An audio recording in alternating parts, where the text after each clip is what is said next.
Welcome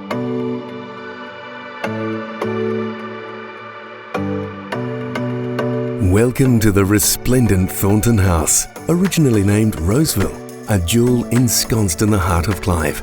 A thriving testament to a bygone era, with the original structure built for Clive shop owners Garth and Charlotte Thornton in 1885. With meticulous renovations from 2007 to 2008, it has evolved into a realm of timeless grace.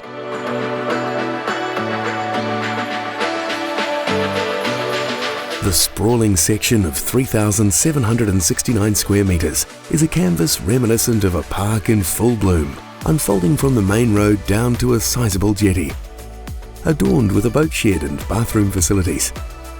Nestled along the edge of Tiawa or Mokotuararo.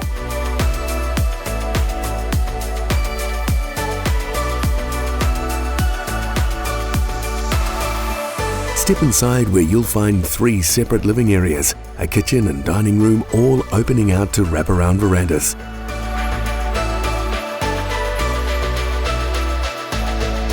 On the same floor there are 3 bedrooms, a laundry and 2 bathrooms. Ascend the staircase to the master bedroom consisting of a walk-in wardrobe, ensuite with sauna and spa bath. Also a balcony which overlooks the grounds and river. Let Thornton House be the setting for the next chapter of your life. As well as being protected in the district plan, Thornton House is recognised as a Category 11 heritage item with Heritage New Zealand. This building is a private residence and not accessible to the public. Contact Kevin or Bruce today for your opportunity to view.